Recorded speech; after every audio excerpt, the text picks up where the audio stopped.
As redes sociais, ela é uma ferramenta muito importante para dar voz para as pessoas, para poder dar visibilidade. É desafiador para alguém lidar com toda essa projeção nacional sem dar uma pirada na cabeça. Você viu o que ela fez quando ela foi na CPI? É um fenômeno. É a Xuxa da nova geração.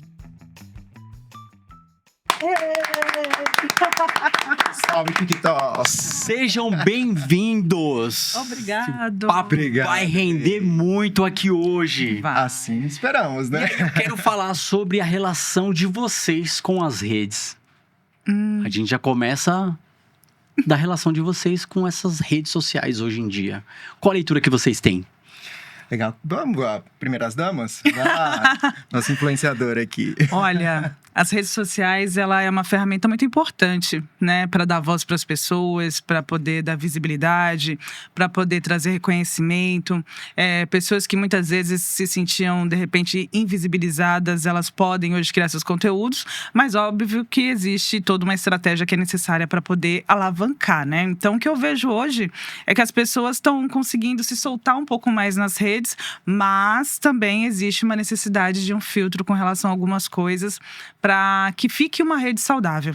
Então, eu acho que, assim, a rede social, ela tá num ponto bom, mas também é necessário moderação.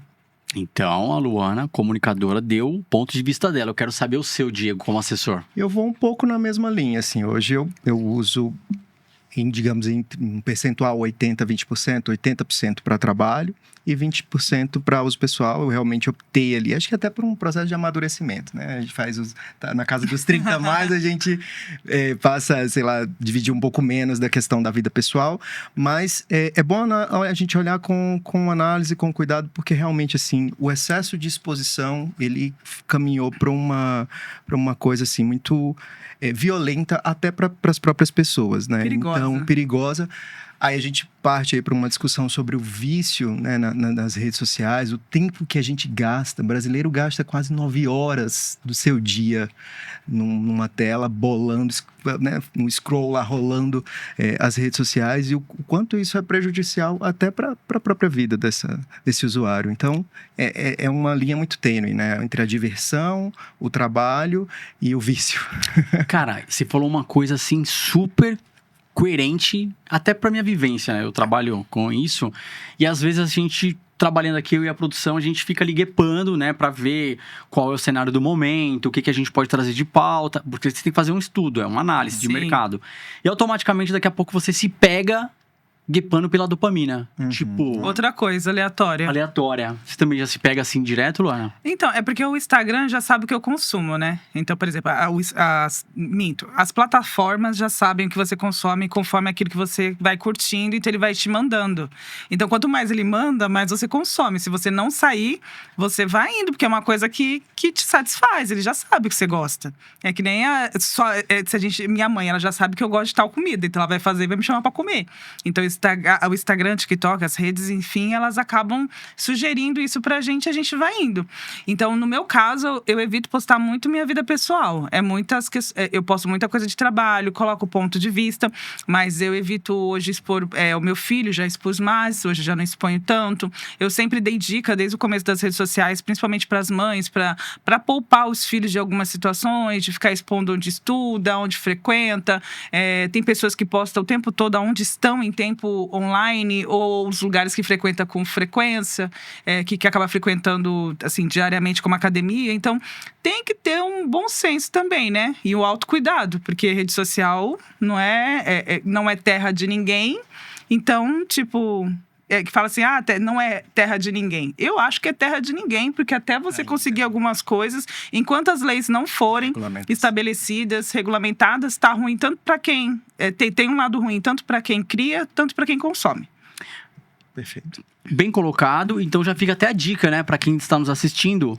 Antes de você se inscrever no canal, já dá aquela comentada e fiquem atentos. Tem um documentário no Netflix que chama Dilema das Redes. Eu não vi ainda. E é bem o que você falou. Então, tipo, o algoritmo já reconhece, então ele vai entregar o que você quer. Então, toma cuidado que ele vai te dar sempre a dopamina fácil, mas é pra gerar aquele gatilho e pescar você. Exatamente. Porque o que é feito, tudo que a gente falou foi pensado para isso. né? Para que você passe muito tempo, para retenção de audiência. É o famoso tempo de tela, né? Sim. Então, a plataforma, ela quer que você gaste mais tempo nessa entrega desse mesmo conteúdo que você consome. Então, por quê? O que ela ganha com você? Seu tempo e o seu tempo de exposição à publicidade que ela recebe. Exatamente. Entendeu? É esse o ponto. Quanto mais tempo você fica, mais exposto a anúncio você está.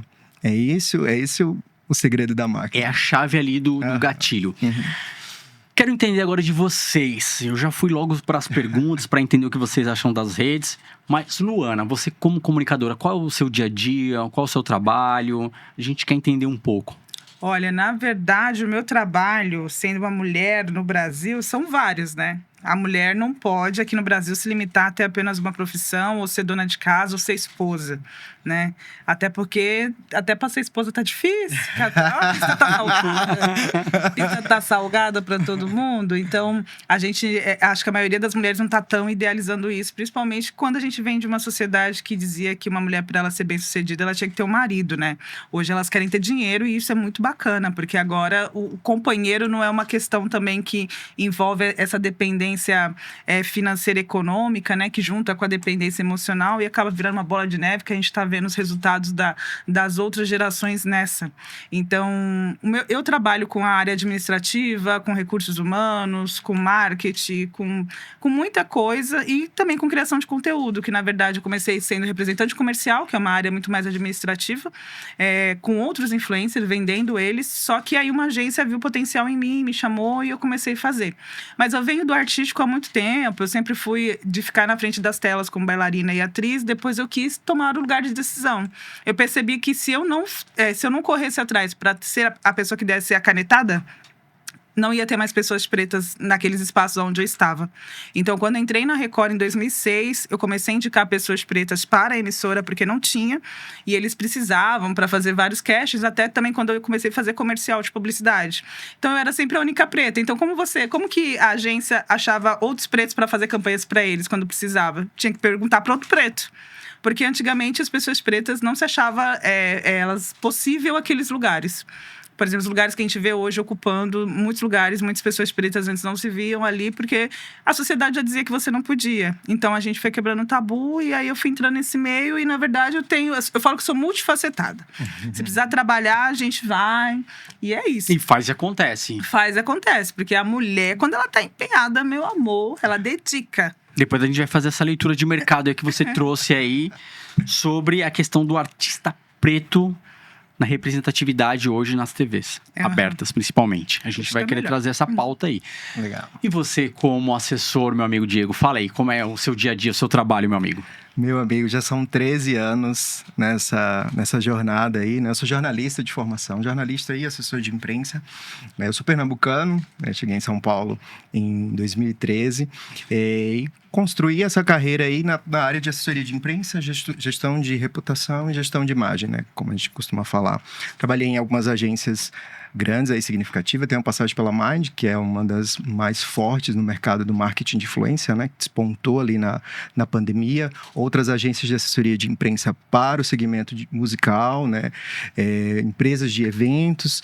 E mais recentemente eu tive na Globo, né? Na Viu, que é a área da Globo hoje, dedicada a fazer a gestão de publicidade em redes sociais, né, nos seus canais digitais. Então, G1, G-Show, então todos esses, Globo Ads, todos esses canais, é a Viu que faz a gestão de publicidade.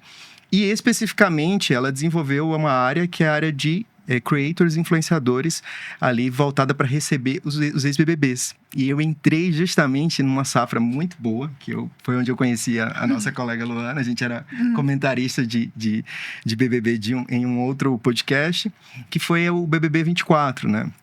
Então, ali, trabalhei como produtor de talento deles, né? E logo em seguida, na assessoria de imprensa deles. Então, nomes grandões aí, como o Davi Brito, a Bia Braz, a Isabelle Nogueira. Então, a gente tinha um desafio ali de recebê-los nessa saída do programa e fazer essa transição ali da gestão de carreira mesmo, assim, de pensar as marcas, né, que eles iriam trabalhar, fazer a gestão de imagem, os veículos que eles iriam dar entrevista, os lugares onde eles iriam estar. Tem questão contratual aí também muito forte envolvida, porque a Globo, ela levou um tempo para acordar para esse mercado do marketing de influência, né? Até então era dominado por essas outras agências.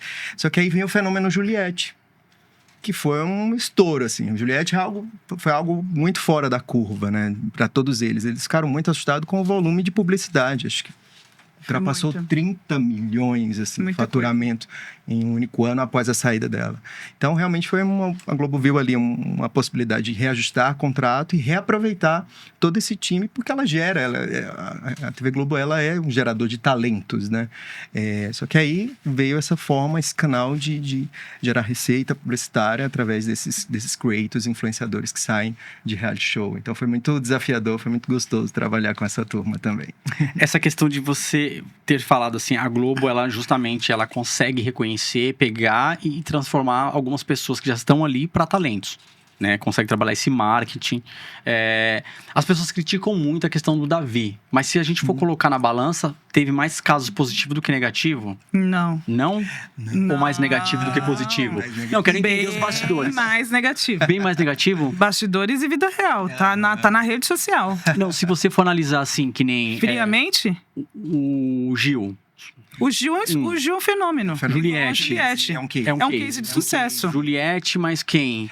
A Bia? A Bia do Brás é um Grazi. case de sucesso. A Grazi Massafera. As antigas tem Juliana Alves, Sabrina Alves. Sabrina Sato. Juliana Alves. Excelente. Tem também quem? Deixa eu ver. É difícil. É difícil lembrar, mas tem bastante gente assim. Tem uma turma boa. Mas Mas teve que estudar, né? É que são períodos, né? Então a gente São tem fases. um Big Brother pré-digital, pré-redes sociais e um Big Brother pós-redes sociais. Aí é diferente a leitura. A leitura é diferente, a assimilação da fama, de ingressão no mercado de business, do entretenimento é completamente outra. O Davi Brito, você tinha uma leitura sobre ele?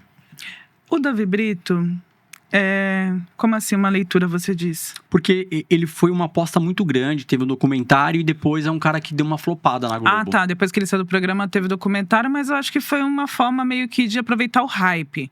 Porque ali naquele momento as pessoas não estavam entendendo exatamente quem era ele, até por conta de toda a narrativa que ele trouxe dentro do programa. Então as pessoas se sensibilizaram. Teve vários pontos altos dele dentro do programa. Teve momentos que eu odiei ele, teve momentos que eu me solidarizei e chorei junto.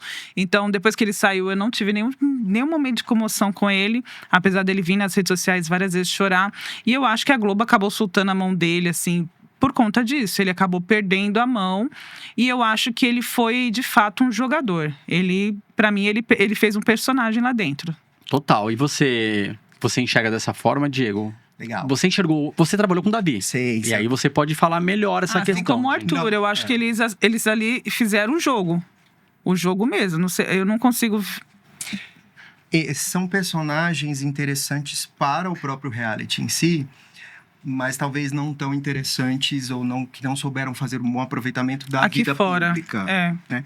Então, tem dois viés aí. Então, assim, eu posso ser um personagem com uma entrega absoluta de vivenciar toda a jornada que é estar no Big Brother, que é diferente de sair e se tornar uma pessoa pública, um influenciador e ganhar dinheiro e monetizar isso. Né? Eu acho que ele se restringiu à experiência do Big Brother e para ele apenas até ali estava fazendo sentido, né? Então, assim, eu não posso dar muitos detalhes. Você não achou que ele escolheu? Ele fez escolhas erradas. Premeditada. Ele e a família fez escolhas erradas. É um ponto importante, assim. A família dele também. O Big Brother e as redes sociais, né, são mecanismos hoje em dia de ascensão social, né? Então são pessoas que não têm, né, recursos, fazem parte de uma classe mais baixa e veem nessa ferramenta, ou no caso do programa, essa proposta de ascensão social muito meteórica, né? Então é muito difícil quando você... Sabe, eu vou fazer uma analogia bem chula aqui, mas que eu acho que pode esclarecer. É você dar arroz com feijão para um bebê de 2 meses. Então, como que você traz uma projeção nacional gigantesca e um valor em dinheiro para uma pessoa que tinha uma vida absolutamente simples, limitada, sem recursos e tal? Como é que ela assimila isso de forma boa, produtiva para ela? É um desafio. Então, assim, por esse ângulo, é interessante a gente ter a famosa empatia, sabe? Que é desafiador para alguém lidar com toda essa projeção nacional sem dar uma pirada na cabeça. Quase todos eles falam que depois que saem, levam um tempo para se conectar com essa tal realidade que é diferente do que eles viviam lá fora. Então, talvez o Davi não tenha sabido lidar com toda essa projeção porque não tinha maturidade cultural, educativa, social, emocional dessa projeção e dessa fama. É difícil, é um desafio. Ah, não rasga dinheiro, então, pra mim… Ó, eu vou fazer o seguinte. Eu vou pra uma outra pergunta e serve pra vocês dois, assim, ficarem à vontade pra responder. Já trabalhou com alguma pessoa, tipo, que depois que conseguiu aderir à fama, subiu pra cabeça e a pessoa se perdeu totalmente? Essa pergunta é tão fácil. Não é difícil. Assim, dos que eu já trabalhei, assim, propriamente dizendo, eu acho que não com tanta intensidade. Mas pra mim, assim, o maior case que eu acho que a gente pode falar nesse assunto, eu gosto muito desse exemplo. Já conhece uma moça chamada Jéssica Caiani? Jéssica Caiani, eu já ouvi falar já. Já ouviu falar? A GK. A famosa GK? Já. Eu acho que a GK é um estudo de caso, assim, interessantíssimo. Que quem quer ser influenciador deve observar. Porque qualquer pessoa pode se tornar um influenciador. Do dia pra noite, inclusive, né? Você tá aqui, um vídeo seu de repente viraliza e a sua rede social cresce e aí as marcas começam… Enfim, é um fenômeno louco, né? Essa coisa do digital. Em segundos, né? Você pode ficar famoso. Verte qualquer lógica, assim, né? Estrutural. E a GK tem essa história legal, bonita, de uma jovem do interior da Paraíba que começa a produzir conteúdo ali em 2013 para o YouTube, cresce… tal, ganha seguidores, alavanca a carreira, as marcas começam a procurar, vem para São Paulo, ganha corpo, agência, faz filme na Netflix e tal. E aí, de repente, no meio disso tudo, se perde, né? 2022, se não me engano, foi um ano trágico para ela, assim, né? Participação na Dança dos Famosos, super polêmica, denúncias, briga com a Sônia Abrão. Foi assim, foi caótico o ano dela, briga com o Fábio Porchat e tal. E os relatos são de que foi uma pessoa que se perdeu na própria empáfia da fama mesmo, assim, né? E pagou um preço altíssimo, né? Ela teve uma queda de imagem, né? De reputação muito forte.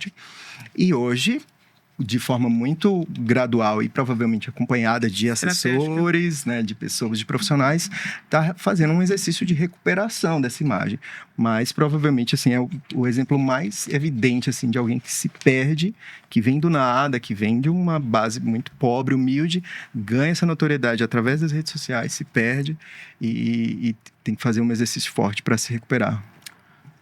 Acho, assim, bem colocada a sua resposta, extremamente profissional, que me chocou. Né? Assessor, manda muito bem. Agora eu vou pra Luana, que a Luana já vai falar. Tem a essência da pessoa, não tem a personalidade da pessoa? Tem, eu acho que o dinheiro, ele vai trazer aquilo que é a essência da pessoa, eu acho. Eu acho que o dinheiro, ele vai aflorar o que é o seu melhor ou o seu pior. Aí vai do seu caráter. Eu ainda tenho essa concepção. Eu acho que, por exemplo, o Davi no Big Brother, ele era uma pessoa até ele ganhar. O que ele fez com a ex-esposa, pra mim, foi a demonstração de falta de caráter. Tipo, você passar um programa inteiro criando um enredo falando que você é casado, quando chega no primeiro dia após o programa, você vai num programa nacional, ao vivo, e fala que está conhecendo a mulher que você ficou quase 90 dias falando que é sua esposa. Fala pra mim se isso não é um mau caratismo. Porque até então ele estava lá dentro, ela era esposa. Aí quando saiu aqui, por conta de dinheiro, mudou a questão. E mesmo se fosse, que acho que ela ganhou, pelo que eu entendi, ela ganhou o processo com relação a ele, Pô, ele morava na casa dela. Sim. Ele usava o carro da mãe dela para ir trabalhar. Então, assim, são coisas que a gente analisando de fora, por mais que a gente tenta ter empatia pela questão racial, questão social, que eu faço parte desse recorte. Eu só não sou... Ele só não é mulher, mas de resto, o que uma pessoa preta sente, eu sinto. Então, não tem nem como invisibilizar a minha fala, tipo, se me silenciar nesse sentido. Quando eu olho o que ele fez, não é uma coisa legal. É uma pessoa que eu falo assim, filho, nunca faça isso. Aí eu vou falar, meu filho, nunca faça isso. Independente se também a pessoa é preta ou se ela é uma pessoa branca. Ali é que eu faço recorte racial de tudo, tá? Sim, fica à vontade. Não, porque... Concordo plenamente. E aí eu faço esse recorte e eu trago essas informações. Mas que nem ele falou, da GK. Tem outros grandes influenciadores que já caíram, já subiram. A própria Anitta é um case de sucesso, que ela já foi detonada, já caiu, já ficou em depressão, já quis desistir, já voltou. E a mulher vai se reinventando. Daqui a pouco ela some, ela aparece, bum. Aí daqui a pouco, bum. Ela vem com um novo hit. Então, assim, são pessoas que estão... Tem pessoas que já aprenderam a lidar com cancelamento e sabem utilizar o cancelamento também de forma positiva, tá? Porque cancelamento também é marketing, se você souber usar. Então, a gente vai entrar nesse contexto. Já que você falou cancelamento também é marketing, a gente vai chegar aí. Diego, eu só quero deixar bem claro que a sua resposta foi extremamente coerente e incrível. O que eu tô falando é que são formas de expressar e é muito boa a sua forma de expressar. E você fez uma colocação extremamente rica pra nós aqui. Mas eu falei, deixa eu dar a fala pra Luana, pra ela chegar e já dar... Eu já dou uma setada. Ele vai a Luana Aqui a gente tá num lugar certo, assim, tipo... sabe? É água morna. Morde a sopra. Não digo nem morde a sopra. Ele é mais fofo, sabe? Pra falar as coisas. Não sou muito, não. Antigamente tinha o fale bem ou fale mal, mas falem de mim. Sim. Lembram? Ainda existe. Mas então agora tá mais assim. Falem mal, mas falem de mim. Sim. Porque tá hypando os negativos. Que eu quero entender de vocês como é que funciona essa parada aí. Mas tem um lado que não é bom. A pessoa... eu sempre falo isso para as pessoas que eu vou também trabalhar na questão de marketing nas redes sociais, que as pessoas falam assim, eu quero hype de qualquer jeito, né? Quer aparecer, quer like, quer visualização. Óbvio que a gente também sabe que muitos compram engajamento, compram seguidores e tudo mais. Tem os grupinhos de comentários para comentar, engajar e tal.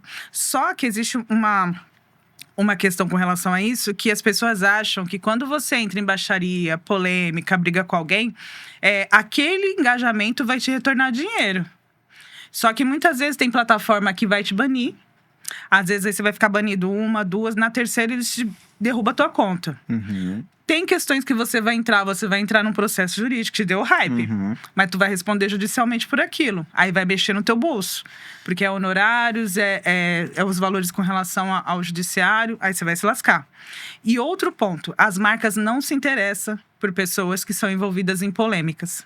Perfeito. Elas não gostam de pessoas que ficam falando de forma incisiva de outras pessoas, de uma forma a trazer hate para outra pessoa. Você pode ser incrível, pode ter milhões de curtidas, visualização, tá ganhando seguidor. As marcas não querem saber. Então, eu sempre falo assim, no final do ano, eu fiz mais ou menos, eu acho que umas 10... Eu não contei, mas eu acho que eu fiz entre 10 e 15 publicidades. Eu tenho 125 mil seguidores no meu perfil pessoal, fora da página. Então, eu fiz 15 publicidades. Não foi, assim, muito dinheiro, mas eu fiz publicidade. Tem gente que tem milhões e não faz uma. Então, o que vale a pena? Entendeu? E assim, tem vezes que eu fico um mês, que eu fiquei no mês de janeiro quase sem postar nada. Não postei praticamente nada de reality, que é o meu recorte na rede social. Agora, até o momento. E, então, ainda assim, tá vindo proposta de trabalho. Vale a pena até que ponto? Você ficar nessa baixaria, o quê? É para inflamar o seu ego? Eu acho que quando as pessoas entram nesse lugar, é muito sobre baixa estima. É sobre buscar a aceitação do outro. Então, como eu sou muito bem resolvida comigo, então, assim, goste, se não goste, tô nem aí.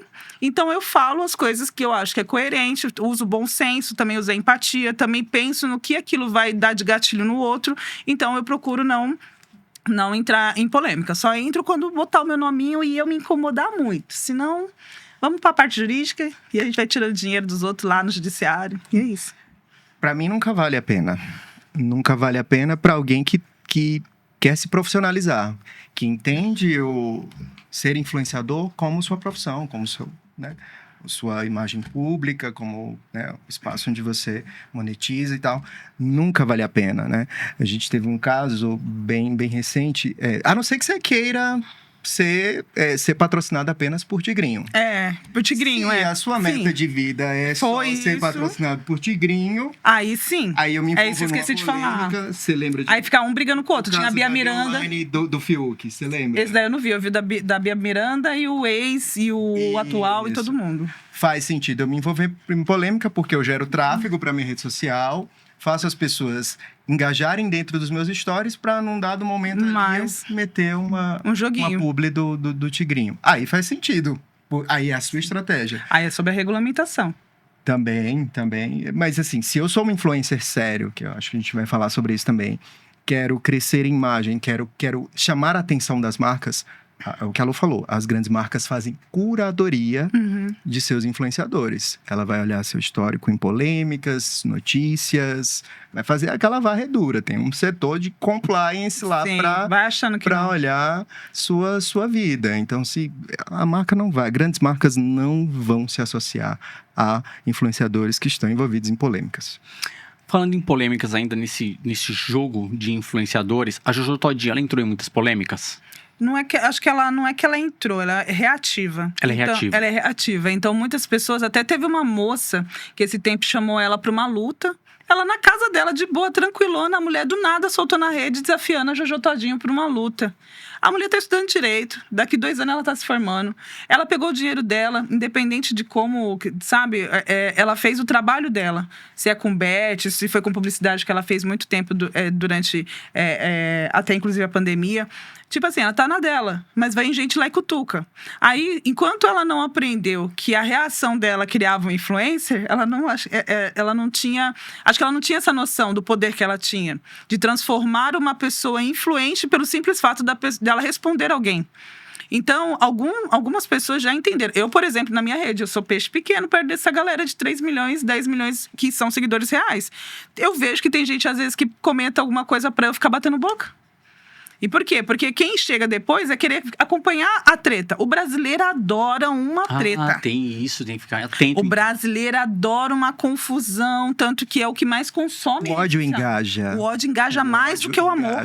E o que te leva a seguir uma pessoa hoje? Você que acompanha o mercado e as redes. Vai ter que, me prender em alguma coisa. Tipo assim, estilo de vida, o conteúdo que ela gera no sentido de informação. Então, tem coisas que... Hoje tem muita coisa boa na rede social. Tem coisa ruim também, mas tem coisa muito boa. Como eu te falei, a gente mesmo faz a curadoria conforme a gente vai curtindo. Então, as redes sociais vão te entregando aquilo que você tá gostando. Então, eu gosto de ver comida, eu gosto de ver crianças, eu gosto de ver família. Então, a rede vai me mandando isso daqui. Essa é a curadoria que eu faço pra mim, sabe? E eu acho que é isso que as pessoas estão buscando mais, estilo de vida. E coisas que normalmente pra elas não são tão palpáveis, mas elas olham aquela pessoa como inspiração, como eu falei pra você. Colocar a tua história nas redes sociais, porque acaba inspirando outras pessoas. Agora, eu perguntei Jojo Todinho pra você, eu vou de Luana Piovani pro Diego. Luana Piovani, e o que te leva a você a consumir as redes sociais? Legal. Excelente exemplo. Acho que a Luana é um contraponto da autenticidade, né? De alguém que sustenta aquilo que é. E é isso que faz o engajamento, é a verdade daquela pessoa. Realmente, fazer personagem, a não ser que o fazer personagem faça parte da caricatura do seu conteúdo, né? Mas assim, fazer personagem, sustentar uma vida que você não tem, comprar coisas, estar em lugares que você não está e vender essa imagem na rede social além de cafona. Cansativa, né? Deve ser. Mentiroso não se sustenta. Pode até ali te trazer algum engajamento inicial, momentâneo, mas não da base, não dá. E a Luana é a mulher ácida e real. Pra mim, Luana é mulher real. Eu sou fã da Luana, acho bacana os posicionamentos dela e como ela sustenta, né? E como ela sustenta. Ela tem uma audiência muito específica e ela vai atrair hates. Ela tem consciência disso. E ela vai sobre essa coisa interessante que a Lu falou, sobre ouvir esses hates. Quais hates eu vou escolher para de fato bater boca ali. Fazer um embate. E que seja um embate provocativo. Sim. Vamos entrar num embate com o Neymar. Seja interessante pra mim. Vou entrar com mas vai ser um debate provocativo. Vou estar tratando de um assunto que é de interesse nacional, por exemplo. não é um embate de fofoca, é efusivo só para gerar. Então, acho que a Luana é inteligente e perspicaz. Agora, ela consegue marcas, né? Ela consegue fechar contratos e tal, mas certamente tem outras marcas que preferem influenciadores mais padrões, influenciadores mais estáveis, que não estejam envolvidos tanto em polêmica como a Luana tá. Você me perguntou sobre seguir, eu gosto também dessa coisa da autenticidade, da verdade, gosto muito de conteúdo de humor, né? Gosto muito, por exemplo, da Patrícia Ramos, eu acho que é hoje uma das mais das referências em termos de imagem pública e conteúdo desse casamento muito, muito bom. Ela sabe realmente conduzir a carreira dela para os seus seguidores, para a mídia e para as marcas. Então ela consegue, é uma pessoa extremamente inteligente, gosto muito da Patrícia Ramos. Bom, galera, eu já quero deixar bem claro aqui, sigam a gente no canal de Codes, o canal de íntegra e também nas redes verticais. Quero mandar um beijo aqui também pra Luana Piovani, que hoje, inclusive, curtiu a nossa postagem lá no Instagram. Uhul. Então, fica aqui já. Parabéns. Obrigado, o TikTok tá chegando aí, minha gente. E é o seguinte, eu estou com os meus amigos, já posso chamar de e Lu, amigos. Sim. Porque, pra você que pensa em ser influenciador, já fica atento, comenta e pegue as dicas aqui. Tem muitas, hein? Só estamos iniciando. Questão do tigrinho. A gente vê que tem muitas pessoas, influencers que estão envolvidos no tigrinho e até em bancos. O assessor tem parte disso? Total. Se eu contrato uma agência, contrato um assessor para fazer esse filtro e fazer essa conexão com as marcas e fazer essa curadoria, né, tipo, e me apoiar também no próprio planejamento do meu conteúdo. Se eu não recebo um alerta desse assessor, eu estou pagando esse dinheiro à toa para esse profissional. Obrigação a gente chama de talent manager, né, o account manager, que cuida da carreira, fazer essa gestão de imagem desse influenciador. Então, se ele não olha para esse aspecto das marcas com quem o influenciador vai se associar e olha exclusivamente para o financeiro, desculpa, você que é influenciador, você está entregando o seu dinheiro para o profissional errado, né? Ele precisa pensar na sua carreira a longo prazo. O que acontece com o tigrinho? É dinheiro grande a curto prazo. E imagina para um influenciador que está começando a carreira, que está com um engajamento interessante, com uma audiência presente, tem números para mostrar para as marcas, mas ainda o dinheiro não está entrando. E aí chega uma proposta de 100, 150 mil para uma pessoa que mora ali na periferia de São Paulo. É encantador, é assediador, não tem como. Mas aí é interessante que esse profissional abra os olhos para que, olha, é um dinheiro a curto prazo, mas joga sua credibilidade, joga sua carreira no lixo. A gente precisa falar sobre isso. Credibilidade é confiança a longo prazo. É aquela imagem que qualquer pessoa, ao falar o seu nome, vai pensar instintivamente. Então, por exemplo, se eu disser, sai uma notícia, Luana Piovani divulga jogo do Tigrinho, você diz... Opa, pera lá. Não, tá errado. Luana do Tigrinho, Luana Piovani, que eu conheço, que a gente que é uma pessoa pública... Não, por quê? Porque a credibilidade, a carreira da pessoa, as falas, a imagem dela... Não se associa a isso. Então, assim, é sobre consolidação a longo prazo. Então, aceitar ofertas de empresas de cassino, tigrinho e companhia é dinheiro a curto prazo. Mas é jogar credibilidade e carreira no ralo. Então, o assessor, ele tem uma certa responsabilidade ali de direcionar, fazer o filtro. Mas... juridicamente não responde por nada. Jurídica o que depende, né? Porque tem que ver o que está no contrato. Ele tem que zelar pela imagem do Exatamente. do Algumas agências estão começando a responder. Então, as operações policiais que estão acontecendo, né, principalmente porque essas plataformas também têm envolvimento com crime organizado, né? Aí, enfim, aí junta esse bololô todo. Então, as agências também podem ser responsabilizadas, além do influenciador, a depender, como a Lu falou, do contrato, desse envolvimento e dessas publicidades. A gente vê algumas marcas, elas pagam para influenciadores queimarem outras marcas? Isso daí também fica uma coisa que às vezes fica debaixo do tapete. Eu acho que queimar. Queimar não é seria a bem- palavra. Queimar não é bem uma palavra. E eu acho que ela não se aplica muito a um jogo entre marcas. Eu acho que é muito delicado uma marca que faz esse movimento e corre o risco de ser descoberta, né? Mas eu acho que essa arena, isso é um fato.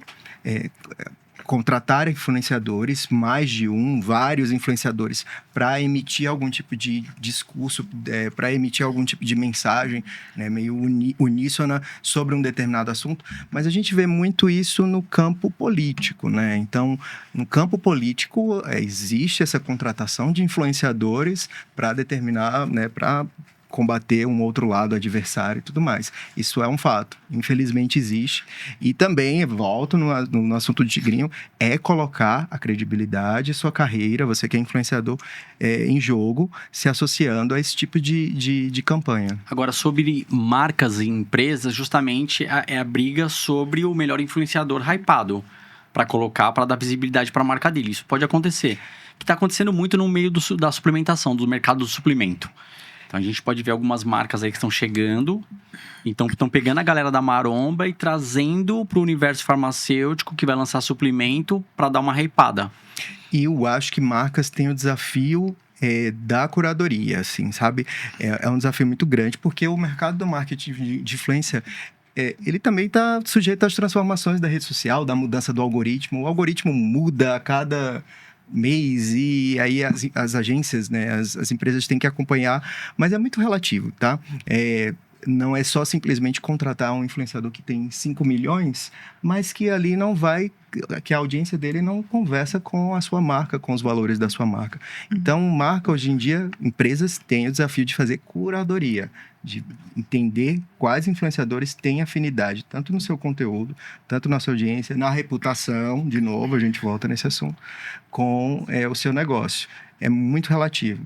Pode ser grande, pode ser pequeno. Às vezes faz sentido para uma marca grande contratar um influenciador com 50, 100 mil seguidores, mas tem a audiência dela ali muito certeira, muito engajada.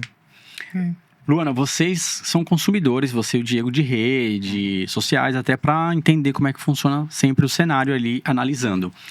Já foi pego por uma cilada de um influenciador? Tipo assim, eu tô consumindo... E aí depois do nada você tá guepando assim, fala, por que eu tô consumindo essa pessoa? Deixa eu parar de seguir. É porque às vezes a pessoa faz um conteúdo que você gosta, depois você vai ver, ele só faz... Você só acertou em um. Aí você tá seguindo e você depois também... O Instagram, ele não te entrega todo mundo que você segue, só de vez em quando. Então, às vezes, quando surge outra coisa, você vê, por que eu tô seguindo essa pessoa? Aí você vai... Beijo. Eu já caí em cilada de anúncio. Aula de inglês. Aula de inglês. Não, porque assim, online. Segmentos. Educação, né? Então, enfim, uma infinidade de influenciadores, coaches e afins. Saúde é outro que rende. Educação física é outro que...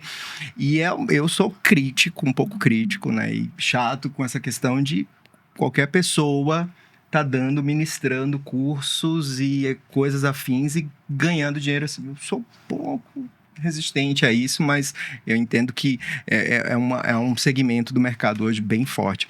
Mas o meu caso foi um curso de inglês, eu estava querendo ir embora, então, aqui no celular, né, ouve absolutamente todas as nossas conversas, enfim, e aí começou a aparecer anúncios de curso de inglês. E esse curso de inglês, que custou R$2.000, que foram jogados fora. Nossa, amigo, quando eu lembro... você não fez isso. Era um cara que tinha ido morar nos Estados Unidos, voltou, ele, começou a dar aulas de inglês e ele falava uma coisa de meu método.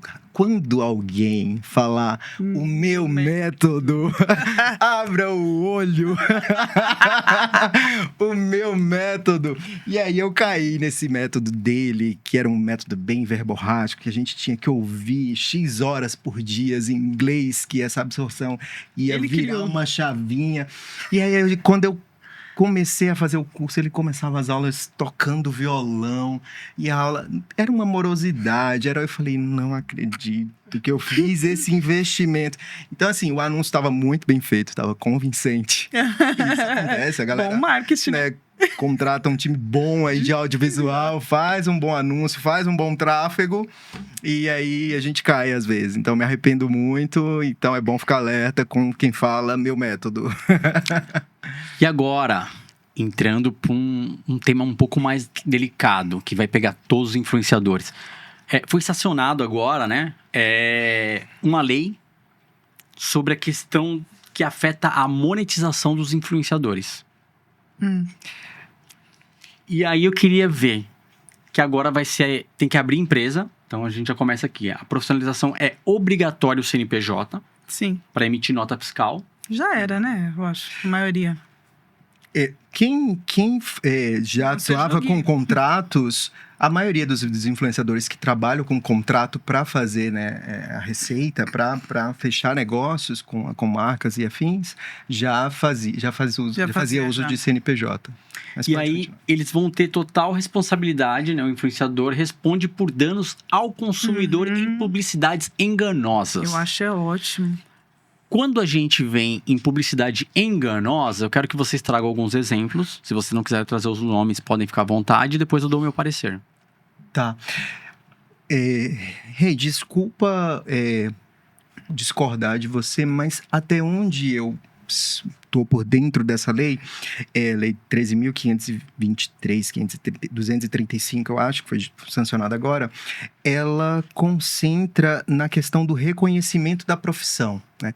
Ela ainda, eu acho que ainda não se atém ao detalhe da responsabilização e da penalização por publicidade enganosa. Não foi auditado ainda. Fake news, entendeu? Então, ela é mais para reconhecer a categoria, né, de tipo, a influenciador agora é uma profissão, acho que tem até uma nomenclatura que eles chamam de profissional multimídia. Sim. Que aí engloba desde criar, planejar, produzir, dirigir, editar. Então, tudo que envolve a atividade do influenciador, né, as etapas, a lei descreve bem, ela não é uma lei muito grande, eu dei uma lida. Ela não é uma lei, ela traz esse descritivo da função, mas ela ainda não traz com rigor o debate da consequência, né, da publicidade, da responsabilidade sobre aquele conteúdo. Então, esse debate ainda precisa ser amadurecido. Então, penalidade sobre informação enganosa, fake news, desinformação, que é outro debate, ele ainda está sendo amadurecido, está sendo discutido.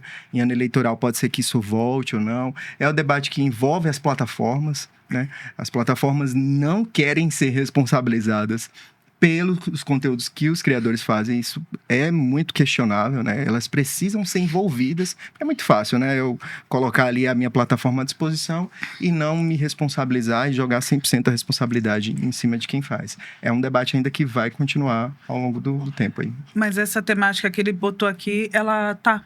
Já está ativa, né? Já tá ativa exatamente por conta o foco principal.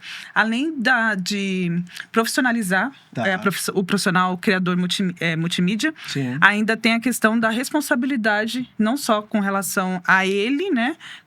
Com relação a ele, para ele, com as leis que vão ampará-lo, assim como as leis que vão amparar quem consome o que ele faz. Tá. Então, na verdade, já tem já tem esse assunto, ele só está sendo desmembrado para realmente, de fato, começar a entrar no Código Civil e assim com relação às leis da internet. Mas esses daqui, sim.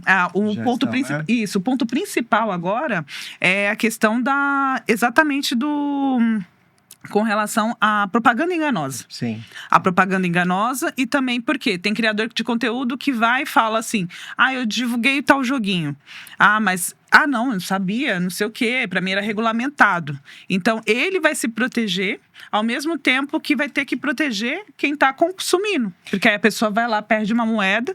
Então, e assim como qualquer outro produto, como tem goma de suplemento que fala o que vai mudar, assim como tem a suplementação desse meio que é o fitness que você tá. Então, as pessoas estão consumindo de forma assim, em confiança aquele criador. Então, aquele criador tem responsabilidade sobre aquilo que ele aceita publicar. Então, é que nem você como vendedor. Se você for abrir uma loja, você está vendendo, sei lá, uma coxinha, você tem que vender uma coxinha de qualidade. Se você vender qualquer produto com avaria e der problema para o consumidor, o BO é teu. Eu falo porque, assim, quando eu estava atuando na área da educação física como personal trainer, alguns anos atrás, o que eu comecei a analisar? O CREF, ele batia muito em cima dos influencers. Chegou uma hora que não tinha como bater. Era tanto influenciadores que estavam tipo, o meu treino, olha, faço o meu treino e tudo mais. E perdeu totalmente o controle. Só que eu analiso o seguinte, como educador físico.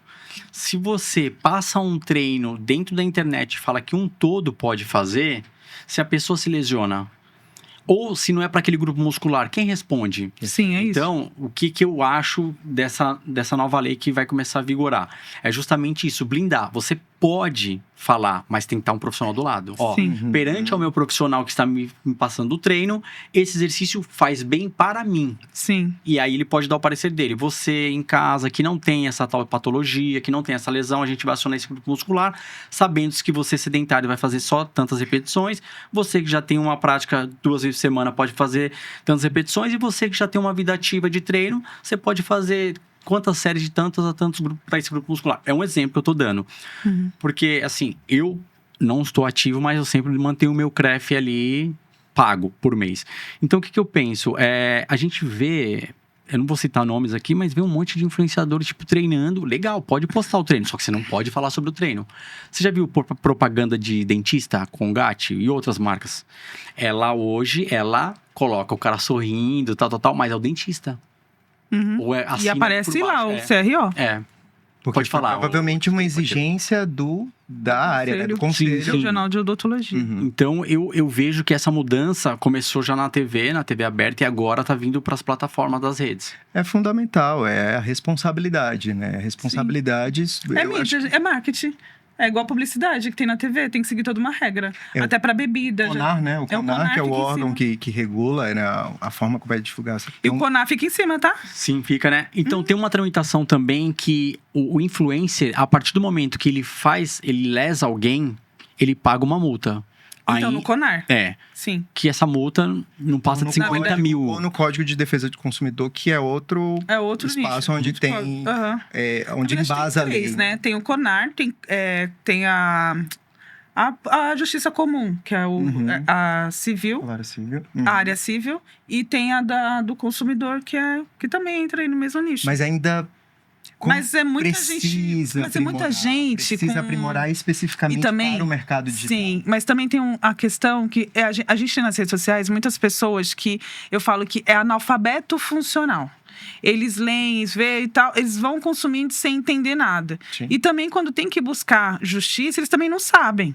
Né? Então tem gente que não sabe nem o que é defensoria pública, não sabe o que é MP para você buscar seus direitos. Então, assim, fica tudo muito vago. Sim. É bom, óbvio, regulamentar, e quem tem conhecimento vai atrás, mas eu acho que, por exemplo, tem que ter também esses conteúdos. Eu sou muito a favor de conteúdo jurídico, de saúde, por profissionais mesmo da área, ensinando as pessoas o que é direito delas como cidadão. Sim. Porque também é muito fácil, também, você tem que fazer isso, tem que fazer aquilo, mas você tem que falar também qual é o direito do cidadão. Então tem poucas pessoas que falam sobre isso também, né?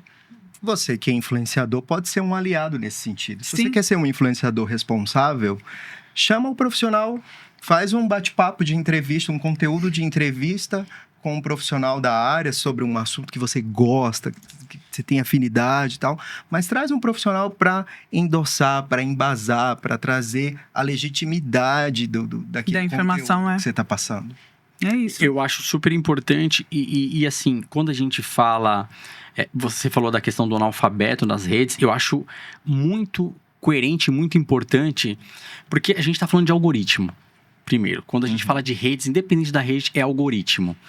Então, eu viajo pelo Brasil inteiro, então eu estava lá no sertão da Bahia. Cara, se você chegar lá, em qualquer comunidade, todo mundo conhece o influenciador X. Eu não vou citar o nome X. Porque o algoritmo chegou até lá. Só que esse influenciador X, ele não tem autoridade para falar de certos assuntos. Mas eles acreditam. E os caras acreditam. Então, se você acredita nesse assunto, é o que você está falando, Diego. Vai lá e clica, quero saber sobre a área jurídica. Quero saber sobre a área criminal. Quero saber sobre a área de saúde. E siga o especialista, o influencer que é da área. A gente tem que viver aí um momento, acho que espaços como esse são maravilhosos para isso, para educar a audiência também. A gente quer responsabilizar os irresponsáveis que transmitem desinformação, mas a gente, como sociedade, como pessoas comuns, a gente precisa fazer um exercício nosso também de desconfiança, de correr atrás da informação, de checar, ou até mesmo de deixar de seguir essas pessoas que... Porque conforme você segue determinadas pessoas que já provou pra você que tem alguma coisa errada, você tá potencializando.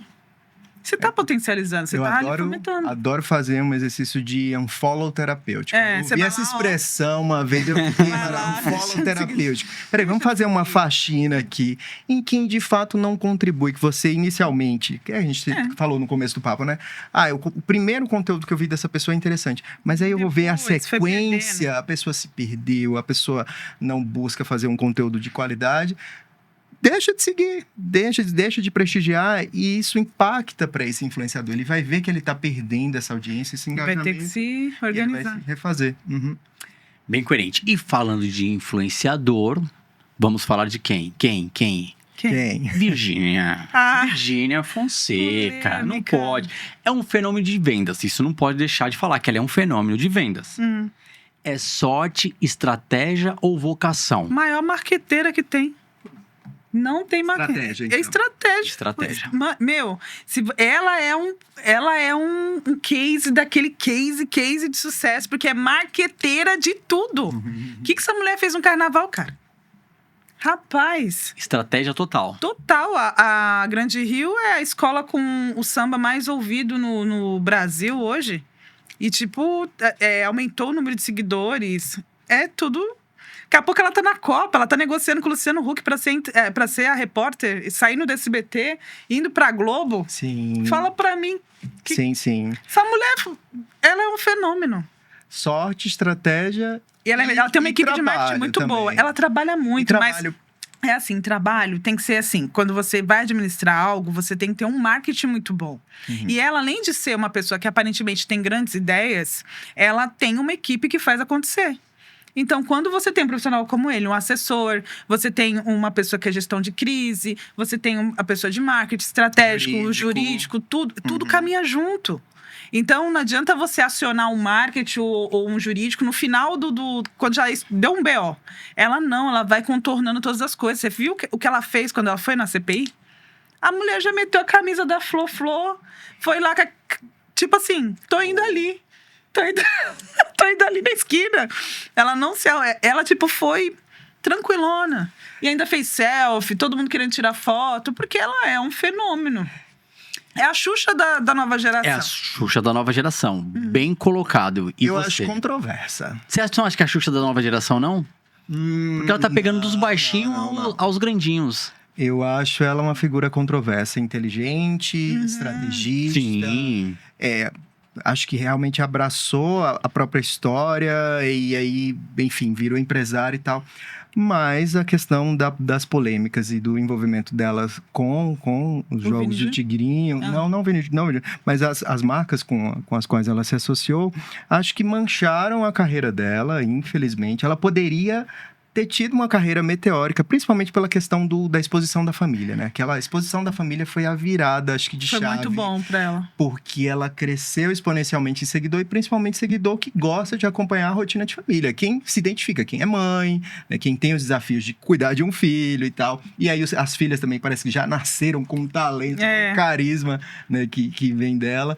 Mas é controversa a Virgínia. Para mim não é a maior referência apesar dos números maravilhosos, ela não é a maior referência, assim, que eu diria olha para a carreira da Virgínia e segue tal qual a carreira da Virgínia. Eu não diria, porque o envolvimento dela com o jogo do Tigrinho e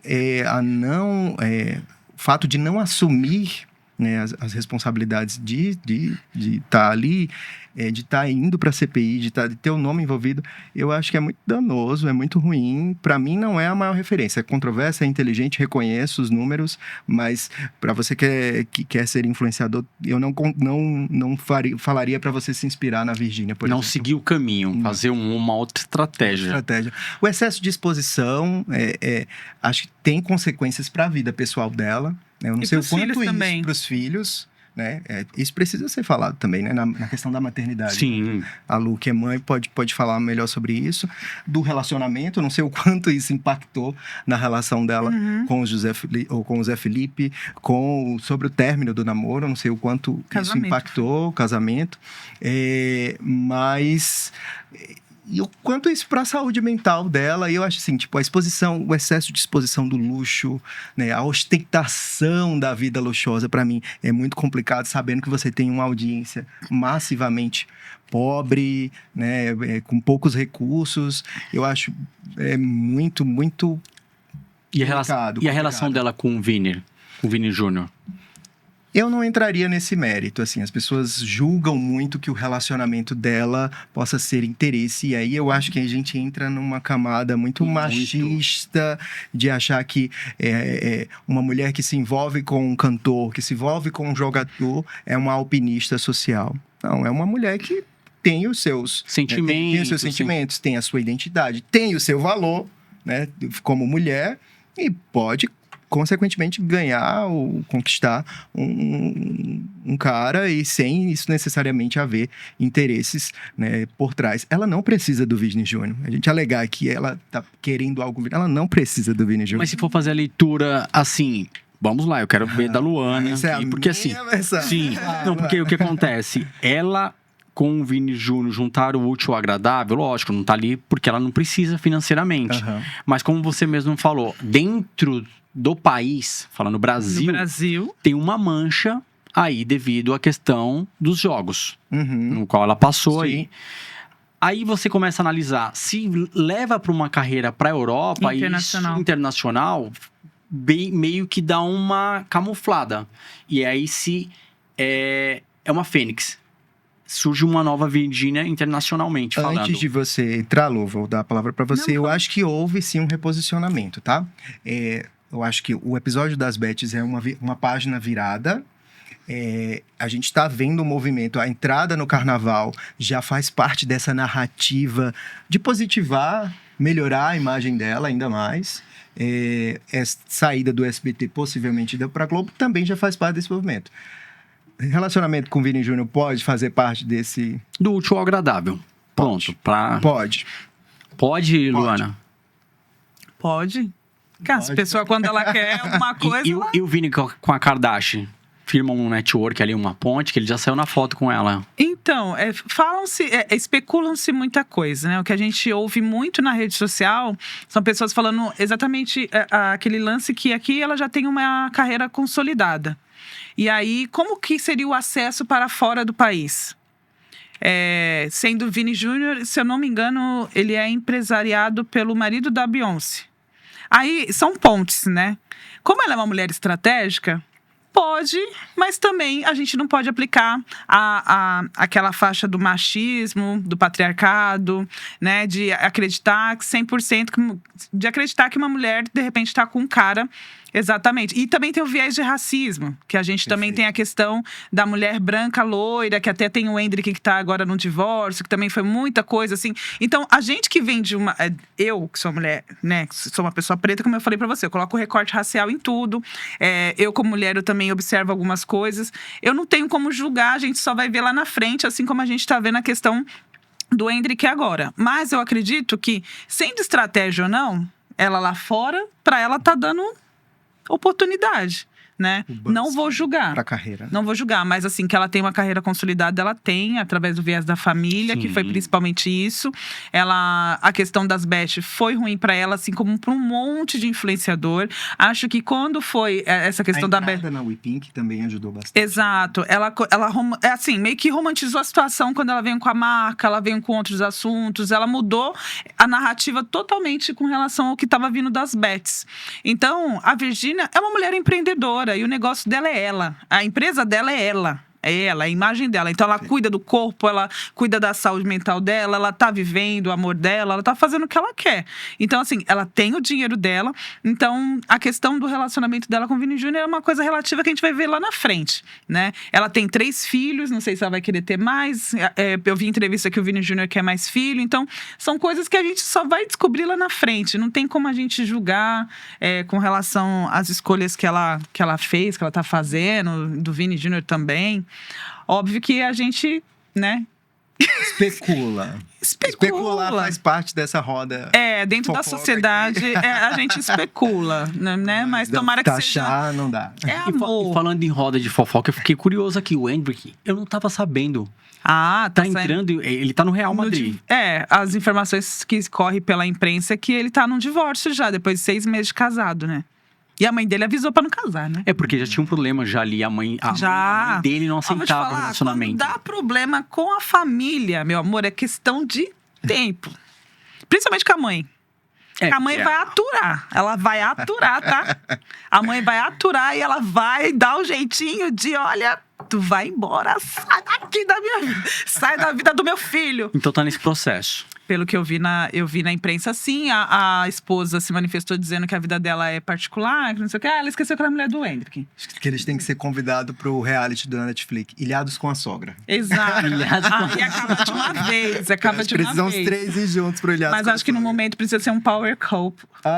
Porque aí eles vão tentar se conciliar pra depois ter que passar o processo com a sogra. Cara, mas foi ilhado com a sogra, vai dar muita visualização ali. Mas a galera não é vai nada, ele tá muito bem de dinheiro, vai fazer essas coisas. Não, ele não faz não, mas já pensou?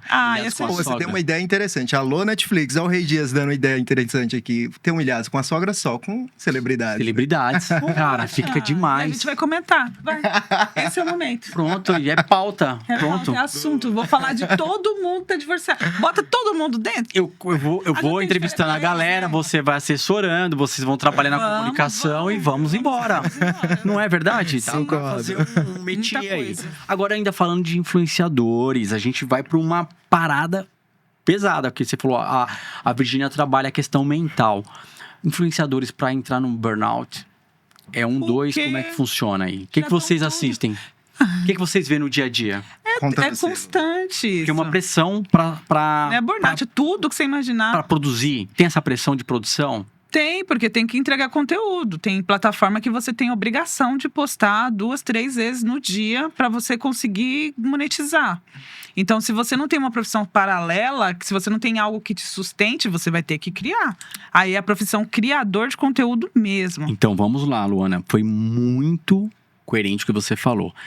Profissão criadores de conteúdo. Existe a pessoa que tá ali no amadorismo. Acordei aqui agora. Tô comendo aqui um arrozinho de manhã, que eu gosto de bater uma feijoada de manhã, pra vocês verem que minha vida é assim. Aquele cara simplesão, curtindo, a galera começa a seguir. Ali, ele é um criador de boa, não é profissão.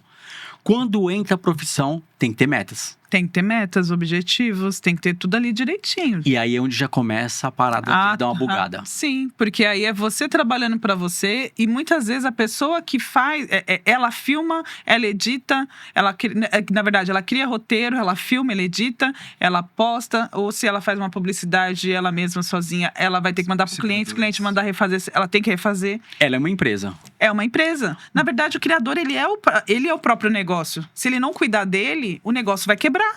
Porque se você não tiver saúde emocional pra você, de repente, fazer uma entrega, já aconteceu comigo. Eu não ter saúde emocional e virar pro cliente e falar assim, posso esperar um pouquinho? Que eu não tô bem. Porque eu sou o criador. Então, eu tenho que criar o roteiro. Se eu não tô com cabeça, como que eu vou fazer? Não dá. Aí a marca, às vezes, te manda um briefing. Mas o briefing é pra você criar em cima do briefing. Então, se você não tem saúde mental, como é que você vai criar? Se você tem um bloqueio criativo. Tem vezes que eu tava tendo bloqueio criativo para E a Virgínia tem toda essa galera por trás, roteirista, todo mundo ali, mas ó. É porque ela tem dinheiro que também vem das bets, que é outra coisa. É um dinheiro que veio que não foi difícil de conseguir com as bets. Agora, a Profissão Repórter mostrou uma reportagem há um tempo atrás, o ano passado. Você chegou a acompanhar, Diego? Eu acompanhei. Você acompanhou, Luana? Não sei. Justamente sobre o quê? Escolas para influenciadores. Sim. Tinha gente em Minas ali, um dinheirinho contado, aí fazendo aulinha pra aprender como é que funciona. Deixa eu falar uma coisa. Essa câmera aqui, ó. Essa aí mesmo. Você que quer ser criador de conteúdo, seja criador de conteúdo, mas vai procurar outra profissão estável. Porque se acontecer qualquer coisa, se as redes sociais cair, você tem que ter onde se sustentar. Perfeito. É isso que eu falo direto para as pessoas. Vão se profissionalizar em outra coisa fora da rede social. A rede social pode te dar possibilidade? Pode, mas tem momentos que não vai te dar, igual qualquer publicidade. Quem faz comercial de TV, tem meses que eles fazem um monte de trabalho. Vai chegar um período que as marcas não querem mais a cara dele porque já está taxada. Então, são coisas que a gente precisa começar a incentivar as pessoas a voltar a estudar de fato, ir para a faculdade, fazer curso profissionalizante, não ficar focado em ser influencer. Né? Influenciadores a gente é na vida, a gente influencia quem está à nossa volta. Saber monetizar é uma outra questão, mas eu acho que isso tem que ser um segundo plano. Não pode ser o primeiro de forma efetiva se você não tem uma estabilidade. Se você não tem um contrato com uma marca, que a marca vai falar assim, olha, eu vou te pagar X valor por mês, e aí você se dedica. Aí você se dedica a ela e se dedica a outras coisas. Agora, se você não tem o que te segura, porque quando você é o seu negócio, você é uma empresa. Então, o dinheiro vai ter que vir de algum lugar. E quando não vem? Você falou uma coisa assim, que eu começo a fazer uma analogia. Justamente, a galera até que tá no Big Brother hoje, que aparece ali, que tá atuando, depois sai, nem as marcas pegam mais. Tem muita marca que o cara fica aí à deriva. O cara entrou pra fazer sucesso. Entrou pra ser um influencer. E depois o cara fala, cara, não flopei. Teve marketing, não teve um bom assessor. É importante deixar claro... O sonho de influenciador é um sonho realmente dessa nova geração, Sim. dessa geração Z.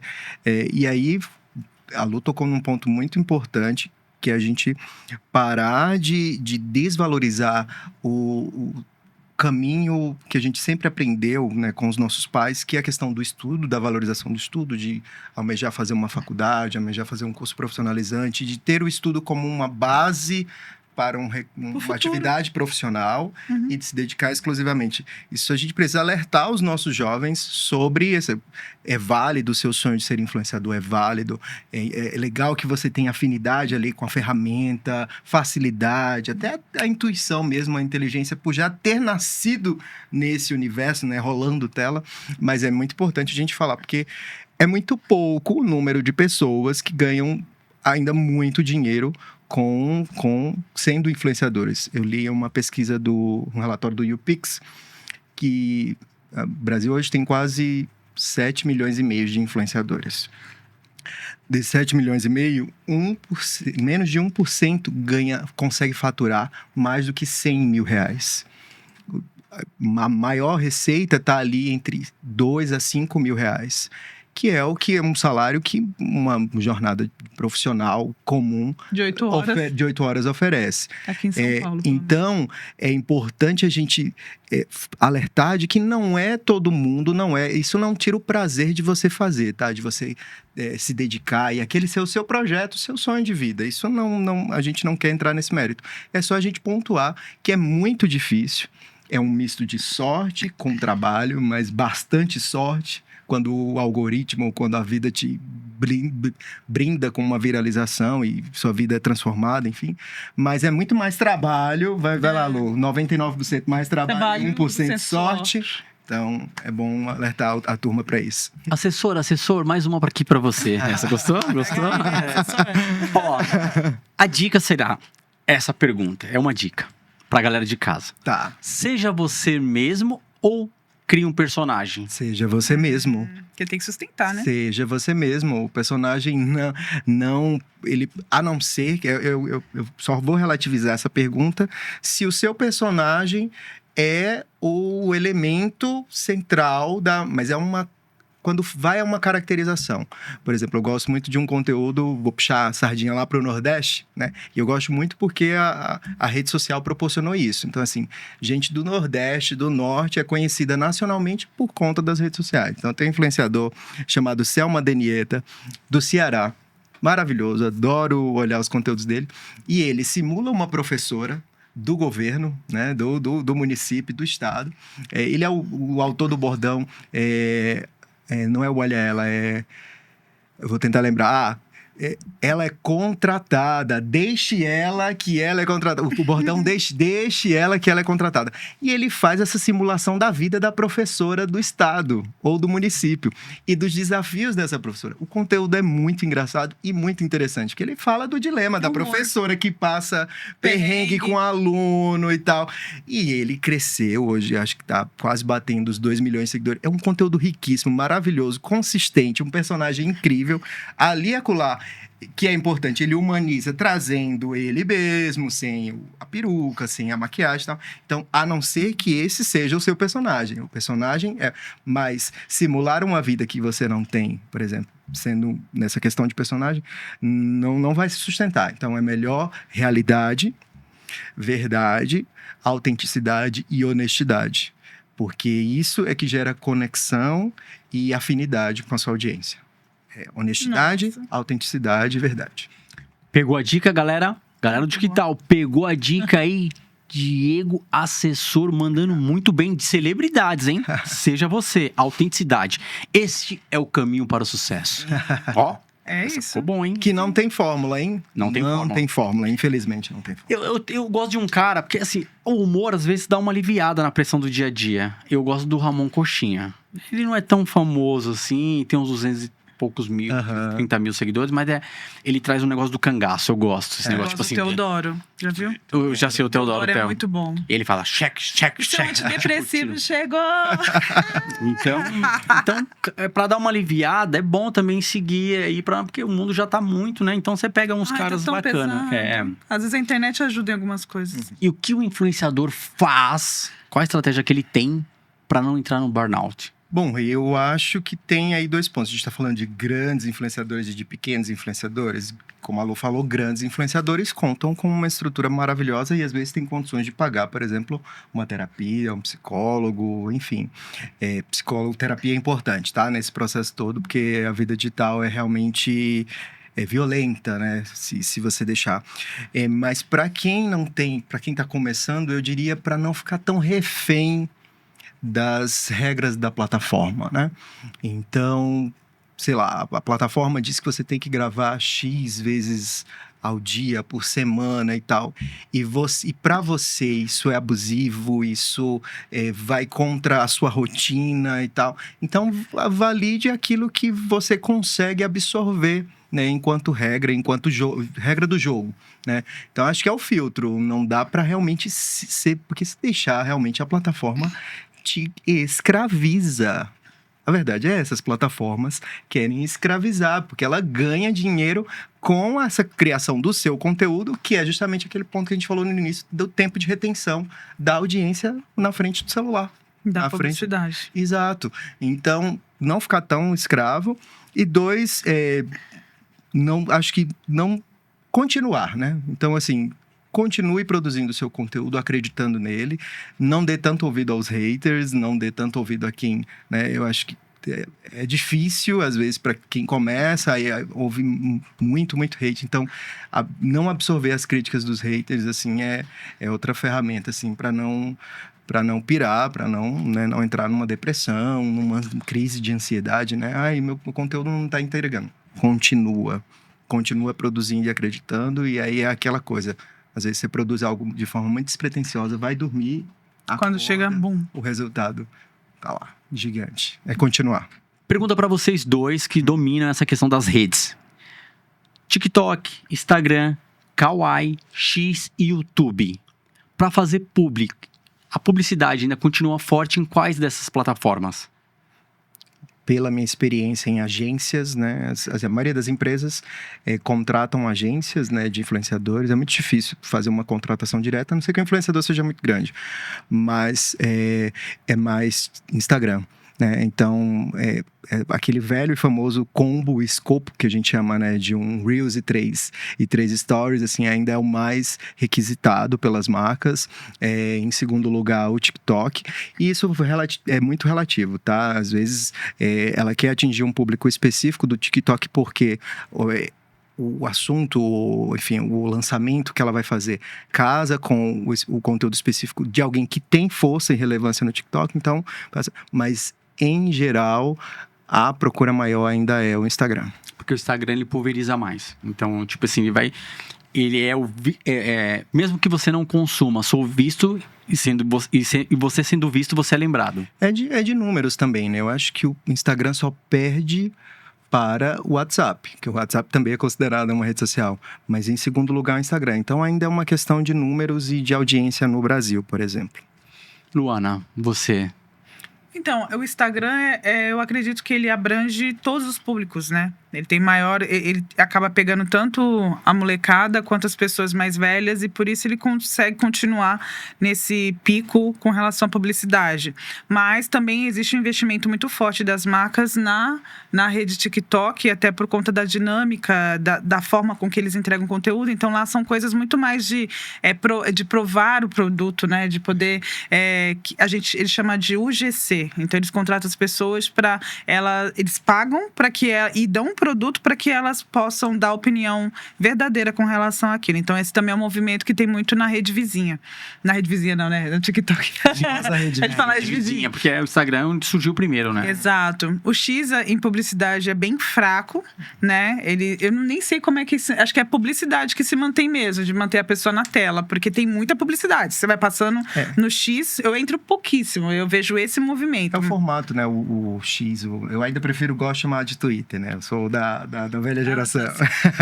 Ele, além da publicidade direta, do anúncio direto ali, né, que você recebe no feed, o lance é utilizar a parte textual, né? Então, é o influenciador comentando algum lançamento. Então, ele contrata, eu quero que você faça um comentário na publicação que eu vou fazer no eu já fui contratada para isso. É isso, né? Então, você retuita e compartilha. Então, tá muito... É mais uma vertente, para não deixar aquela plataforma ali descoberta da campanha grande que você tá fazendo. E o Kawaii ficou meio que copiando o TikTok? Kawaii, eu confesso que pra você ver. É muito bom na região norte e nordeste. Tá vendo? É um público de novelinha.